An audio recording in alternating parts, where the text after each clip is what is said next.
Bapa kami yang ada di dalam surga, dikuduskanlah namamu, datanglah kerajaanmu, jadilah kehendak-mu di bumi seperti di surga. Berikanlah kami pada hari ini makanan kami yang secukupnya, dan ampunilah kami akan segala kesalahan kami, seperti kami juga mengampuni orang yang bersalah kepada kami. Dan janganlah membawa kami ke dalam pencobaan, tapi lepaskanlah kami dari yang jahat. Karena Engkaulah yang punya kerajaan dan kuasa dan kemuliaan sampai selama-lamanya. Ya Tuhan, malam hari ini, sebelum kami beristirahat, kami mau membaca firman-Mu. Urapi kami dengan kuasa Roh Kudus-Mu ya Tuhan, untuk kami dapat mengerti dan memahami akan kehendak-Mu dalam hidup kami. Terima kasih Bapa di surga. Di dalam nama Yesus Kristus, Tuhan dan Juru Selamat kami sambut firman-Mu malam hari ini dengan urapan Roh Kudus-Mu. Haleluya. Amin. Pembacaan Alkitab malam hari ini terambil dari kitab Injil Yohanes pasal 18 ayat 1 hingga dengan ayat yang ke-40. Dan Injil Yohanes pasal 18 ayat 1 hingga dengan ayat yang ke-27. Bukan. Injil Yohanes 18 ayat 1 hingga dengan ayat yang ke-11 ya. Dengan perikop Yesus ditangkap terdapat juga di kitab Injil Matius 26 ayat 47 sampai 56. Kitab Injil Markus 14 ayat 43 sampai 50. Kitab Injil Lukas 22 ayat 47 sampai 53 yang berbunyi demikian. Setelah Yesus mengatakan semuanya itu, keluarlah ia dari situ bersama-sama dengan murid-muridnya dan mereka pergi ke seberang sungai Kidron. Di situ ada suatu taman dan dia masuk ke taman itu bersama-sama dengan murid-muridnya. Yudas yang mengkhianati Yesus tahu juga tempat itu, karena Yesus sering berkumpul di situ dengan murid-muridnya. Maka datanglah Yudas juga pergi juga ke situ dengan sepasukan prajurit dan penjaga-penjaga bait Allah yang disuruh oleh imam-imam kepala dan orang-orang Farisi, lengkap dengan lentera, suluh dan senjata. Maka Yesus yang tahu semua itu yang akan menimpa dirinya maju ke depan dan berkata kepada mereka, "Siapakah yang kamu cari?" Jawab mereka, "Yesus dari Nazaret." Katanya kepada mereka, "Akulah dia." Yudas yang mengkhianati dia berdiri juga di situ bersama-sama mereka. Ketika ia berkata kepada mereka, "Akulah dia," mundurlah mereka dan jatuh ke tanah. Maka ia bertanya pula, "Siapakah yang kamu cari?" Kata mereka, "Yesus dari Nazaret." Jawab Yesus, "Telah aku katakan kepadamu, akulah dia. Jika aku yang kamu cari, biarkanlah mereka ini pergi." Demikian hendaknya supaya genaplah firman yang telah dikatakannya, "Dari mereka yang kau serahkan kepadaku, tidak seorang pun yang kubiarkan binasa."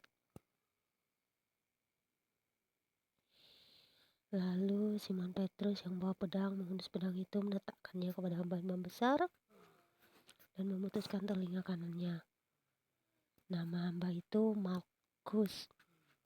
Kata Yesus pada Petrus, "Sarungkan pedangmu itu. Bukankah aku harus minum cawan yang diberikan Bapa kepadaku?" Ya, karena dia adalah Tuhan, dia tahu apa yang menimpanya karena sudah ternubuat di dalam kitab-kitab para nabi tentang penderitaan Yesus dan juga penyalibannya. Kemudian kita baca di Injil Yohanes 18 ayat 12 hingga dengan ayat yang ke-27 dengan perikop Yesus di hadapan Hanas. Petrus menyangkal Yesus. Terdapat juga di kitab Injil Matius 26 ayat 57 sampai 75. Kitab Injil Markus 14 ayat 52 sampai 72 dan kitab Lukas 22 ayat 54 sampai 71 yang berbunyi demikian. Maka pasukan prajurit serta perwiranya dan penjaga-penjaga yang disuruh orang Yahudi itu menangkap Yesus dan membelenggu dia. Lalu mereka membawanya mula-mula kepada Hanas. Karena Hanas adalah mertua Kayafas yang pada tahun itu menjadi imam besar. Dan Kayafaslah yang telah menasihatkan orang-orang Yahudi. Adalah lebih berguna jika satu orang mati untuk seluruh bangsa. Simon Petrus dan seorang murid lain mengikuti Yesus. Murid itu mengenal imam besar dan dia masuk bersama-sama dengan Yesus ke halaman istana imam besar. Tetapi Petrus tinggal di luar dekat pintu. Maka murid lain tadi yang mengenal imam besar kembali keluar, bercakap-cakap dengan perempuan penjawab itu, lalu membawa Petrus masuk. Maka kata hamba perempuan penjaga pintu kepada Petrus, "Bukankah engkau juga murid orang itu?" Jawab Petrus, "Bukan." Sementara itu hamba-hamba dan penjaga-penjaga bait Allah telah memasang api arang.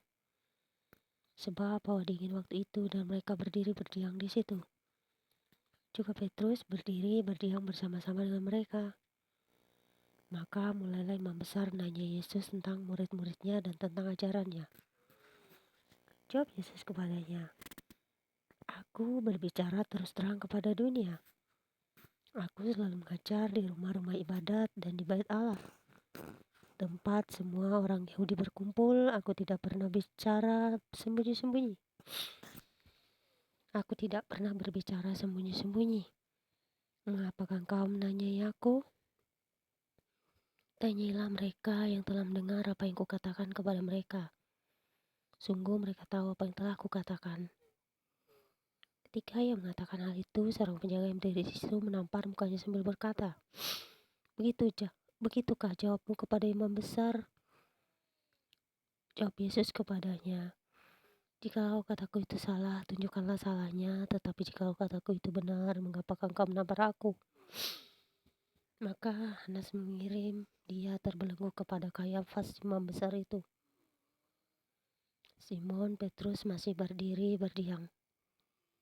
Kata orang-orang di situ kepadanya, "Bukankah engkau juga seorang muridnya?" Ia menyangkalnya, katanya, "Bukan." Kata seorang hamba imam besar, seorang keluarga dari hamba yang telinganya dipotong Petrus, "Bukankah engkau kulihat di taman itu bersama-sama dengan dia?" Maka Petrus menyangkal pula dan ketika itu berkokoklah ayam. Ampun saudara, Tuhan ditampar. Kasihan Tuhan, karena kegenapan dari semua dosa-dosa kita terjadi pada zaman di mana imam besar ya mau kita gimana ya, Yesus itu dilukai dengan sangat luar biasa, mulai dari pemukulan-pemukulan fisik yang dia hadapi. Tapi puji Tuhan, dia telah menang. Saya juga sama saudara mengalami hal yang sama ketika saya dianiaya. Ketika orang-orang itu memukul saya hingga hampir mati, saya dikuatkan dan Tuhan Yesus saya panggil dan dia menolong saya. Saudara, benar, saya pernah dianiaya dengan luar biasa fisik saya sama orang-orang itu. Tapi saya akan mendoakan mereka terus hingga hari ini. Walaupun itu saya masih ingat apa yang sudah orang-orang itu lakukan sama saya. Biarlah Tuhan yang membalaskannya, mengadili mereka. Karena saya tidak berhak untuk membalas kejahatan dengan kejahatan. Karena disitulah saya merasa menang. Ketika saya dilukai, bahkan hampir mati, disakiti oleh orang lain, saya doakan mereka. Kemudian di Yohanes 18 ayat 28 hingga dengan ayat yang ke-38a, dengan perikop Yesus di hadapan Pilatus. Terdapat juga di Injil Matius 27 ayat 1-2 dan 11-14 di Markus 15 ayat 1-5 dan di Lukas 23 ayat 1-5 yang berbunyi demikian. Maka mereka membawa Yesus dari Kayafas ke gedung pengadilan. Ketika itu hari masih pagi, mereka sendiri tidak masuk ke gedung pengadilan itu supaya jangan menajiskan diri sebab mereka hendak makan Paskah. Sebab itu Pilatus keluar mendapatkan mereka dan berkata, "Apakah tuduhan kamu terhadap orang ini?" Jawab mereka kepadanya, "Jikalau ia bukan seorang penjahat, kami tidak menyerahkannya kepadamu." Kata Pilatus kepada mereka, "Ambillah dia dan hakimilah dia menurut hukum Tauratmu." Kata orang-orang Yahudi itu, "Kami tidak diperbolehkan membunuh seseorang." Demikianlah hendaknya sebagai genaplah firman Yesus yang dikatakannya untuk menyatakan bagaimana cara ia akan mati. Maka kembalilah Pilatus ke dalam gedung pengadilan lalu memanggil Yesus dan bertanya kepadanya, "Engkau inikah raja orang Yahudi?" Jawab Yesus, "Apakah engkau katakan hal itu dari hatimu sendiri? Atau adakah orang lain yang mengatakannya kepadamu tentang aku?" Kata Pilatus, "Apakah aku seorang Yahudi? Bangsamu sendiri dan imam-imam kepala yang telah menyerahkan engkau kepadaku. Apakah yang telah engkau perbuat?" Jawab Yesus, "Kerajaanku bukan dari dunia ini. Jika kerajaanku dari dunia ini, pasti hamba-hambaku telah melawan, supaya aku jangan diserahkan kepada orang Yahudi. Akan tetapi kerajaanku bukan dari sini." Maka kata Pilatus kepadanya, "Jadi engkau adalah raja?"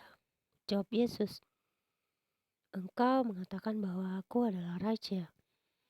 Untuk itulah aku lahir dan untuk itulah aku datang ke dalam dunia ini, supaya aku memberi kesaksian tentang kebenaran.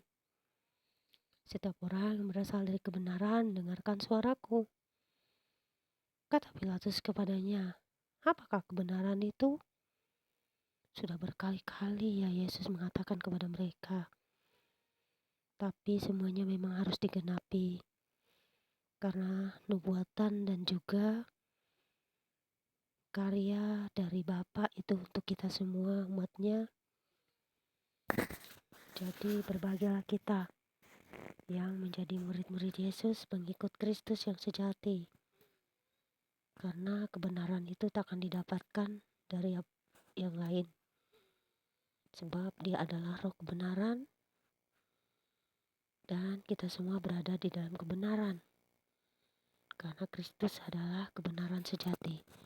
Kemudian di Yohanes 18 ayat 38b sampai dengan 40 yang berbunyi demikian.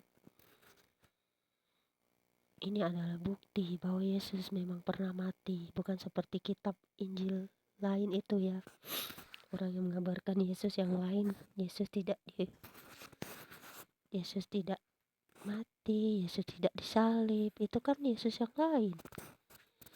Karena ini sudah banyak saksi dan sejarahnya ada.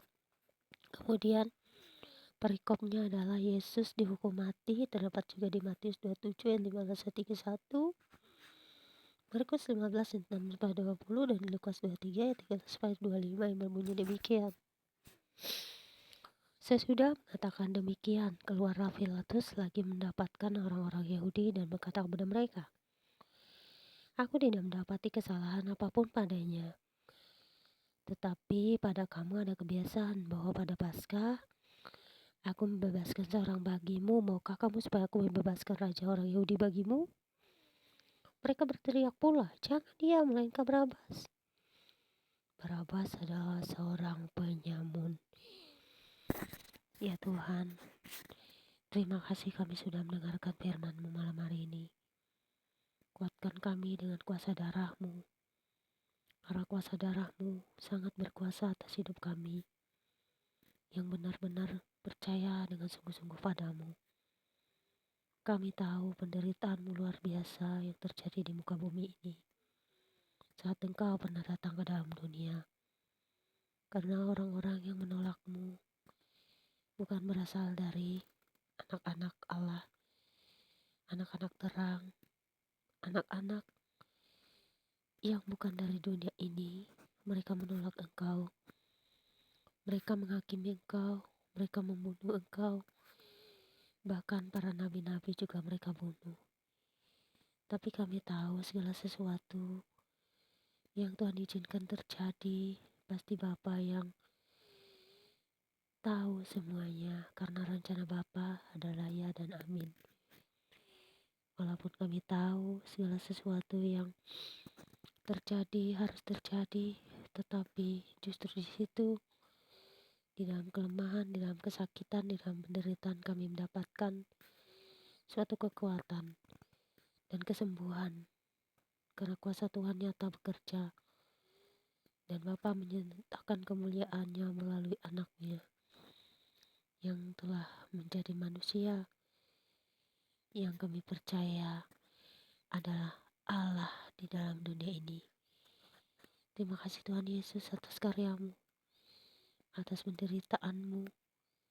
Semuanya tak bisa kami balas dengan apapun, kecuali kami menyerahkan sepenuhnya hidup kami hanya mengandalkan Engkau.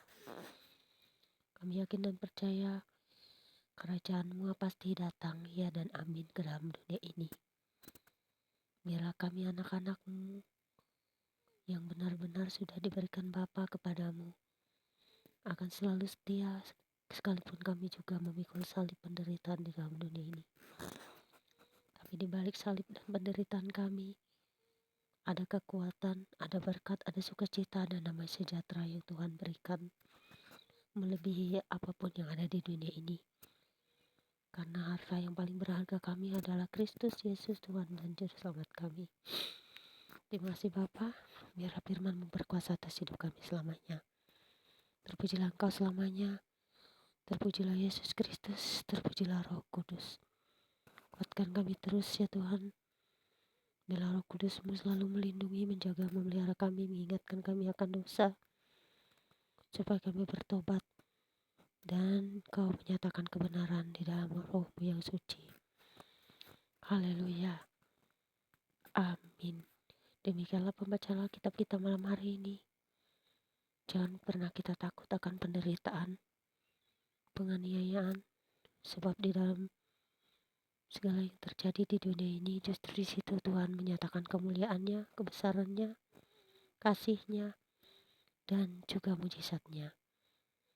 Karena di dalam kelemahan, kuasa Tuhan nyata bagi kita. Amin. Tuhan Yesus memberkati Anda dan saya yang selalu setia mendengarkan firman Tuhan, merenungkannya, memahaminya, serta melakukannya. Biar kita semakin kuat di dalam iman dan percaya kita. Amin. God bless you all. Tuhan Yesus berkati. Selamat malam.